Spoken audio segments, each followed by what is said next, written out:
Hello everyone. आज तारीख है 24 जुलाई 2020 और आज की इस वीडियो में हम डिस्कस करेंगे टॉप 5 करंट अफेयर एमसीक्यूज को। तो चलिए स्टार्ट करते हैं। पहला क्वेश्चन है, मेलघाट टाइगर रिजर्व हाल हाल ही में समाचार में रहा, जो स्थित है। Option A Madhya Pradesh, option B Maharashtra, option C Karnataka and option D Tamil Nadu. Okay, तो इसका राइट आंसर है ऑप्शन बी महाराष्ट्र। जी हाँ, ये महाराष्ट्र के अमरावती ज़िले में अवस्थित है। इसके नॉर्थ साइड में तापी रिवर बहती है और ये सतपुड़ा रेंज के आसपास अवस्थित है। ओके, मेलघाट टाइगर रिजर्व, तो याद रखिएगा। नेक्स्ट बढ़ते हैं अगले क्वेश्चंस की ओर। अगला क्वेश्चन है, काजीरंगा राष्ट्रीय उद्यान के बारे में निम्नलिखित कथनों पर विचार करें।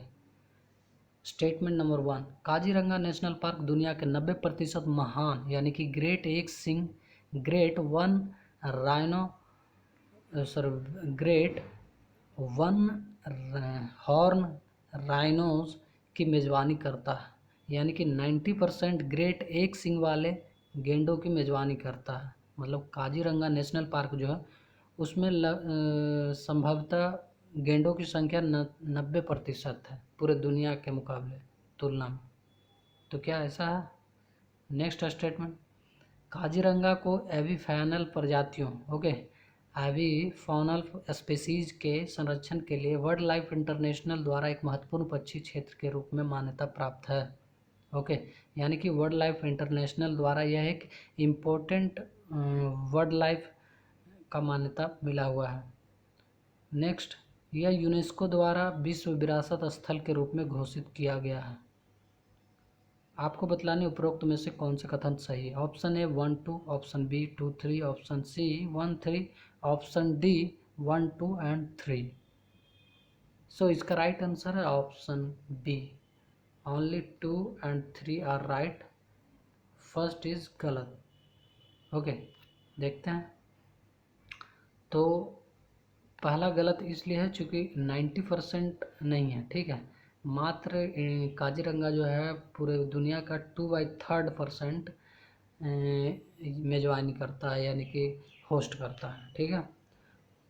और ये सही है क्योंकि ये यूनेस्को वर्ल्ड हेरिटेज साइट के रूप में घोषित है।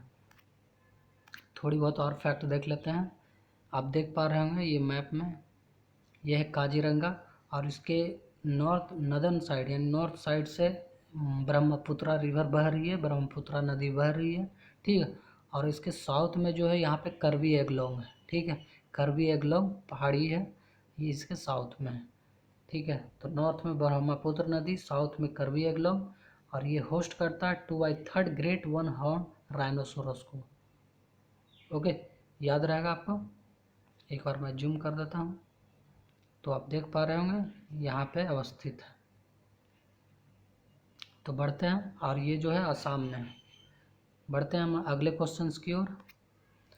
नेक्स्ट क्वेश्चन है कि निम्नलिखित कथनों पर विचार करें। स्टेटमेंट नंबर 1, कोयला बिजली संयंत्रों से वायु प्रदूषण को कम करने के लिए फ्लू गैस डीसल्फराइजेशन टेक्नोलॉजी का उपयोग किया जाता है। फ्लू गैस डीसल्फराइजेशन तकनीक का उपयोग किया जाता है। दूसरा स्टेटमेंट, वायुमंडल में सल्फर डाइऑक्साइड का सबसे बड़ा स्रोत वाहनों से होने वाला प्रदूषण है, यानी कि उत्सर्जन है।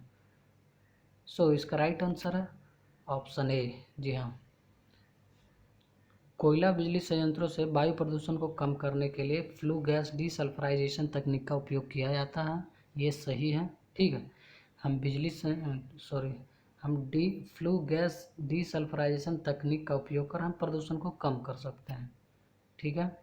दूसरा गलत है क्योंकि इसका जो सबसे बड़ा लार्जेस्ट स्रोत है वो है बिजली संयंत्रों से जीवाश्म ईंधन को हम जो जलाते हैं उसके द्वारा सल्फर डाइऑक्साइड का उत्सर्जन बहुत अधिक होता है, यानी कि जीवाश्म ईंधन को जलाने से सल्फर डाइऑक्साइड का उत्सर्जन होता है। साथ ही कई इंडस्ट्रीज़ वगैरह से भी काफ़ी मात्रा में सल्फर डाइऑक्साइड का उत्सर्जन होता है।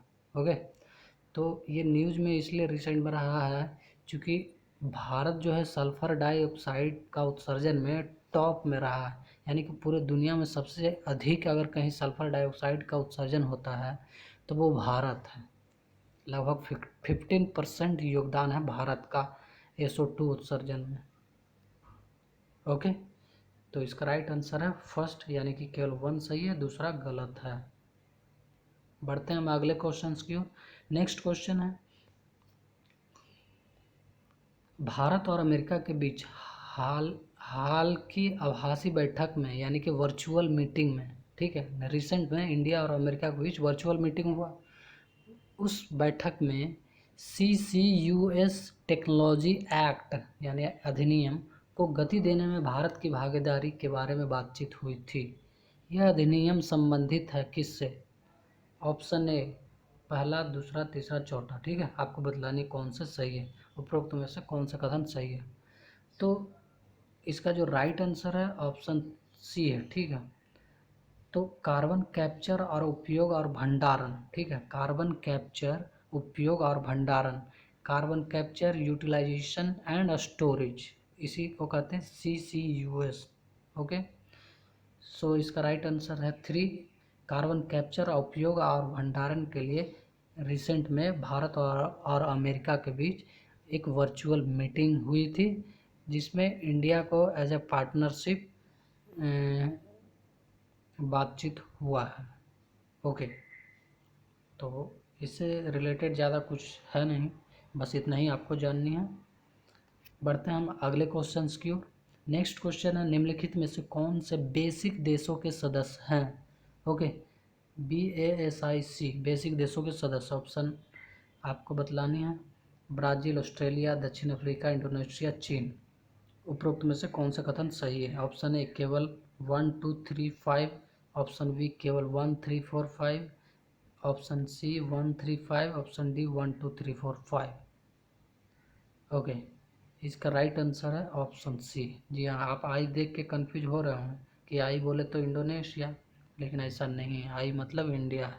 तो हम देखते हैं, इसकी स्थापना 28 नवंबर 2009 में हुई थी, और यह जो है नव औद्योगिक देश हो, यानी कि न्यू इंडस्ट्रियल जो कंट्री है, जैसे कि ब्राज़ील, दक्षिण अफ्रीका, भारत, चीन, ओके, तो इनके द्वारा बेसिक संस्था का स्थापना की गई थी। और इसका जो मेन मोटिव है, यानी कि जो किस लिए गठन किया गया है, क्या उद्देश्य है, तो इनका जो मोटे तौर पे अगर देखा जाए तो इन देशों के बीच एक आम सहमति इस पर है कि ग्रीन हाउस गैस उत्सर्जन को कम किया जाए। ओके, और इसके लिए ज़्यादा से ज़्यादा फंड जुटाए जाएं, ताकि हम क्लाइमेट चेंज से लड़ सकें। ओके, जलवायु परिवर्तन से हम लड़ सकें। तो this is a last question, और आई होप कि आपको अच्छे लगे होंगे। अगर अच्छा लगा तो प्लीज़ सब्सक्राइब लाइक ज़रूर करिएगा, और हो सके तो सब्सक्राइब भी कर दीजिएगा। थैंक यू दोस्तों, हैव अ नाइस डे।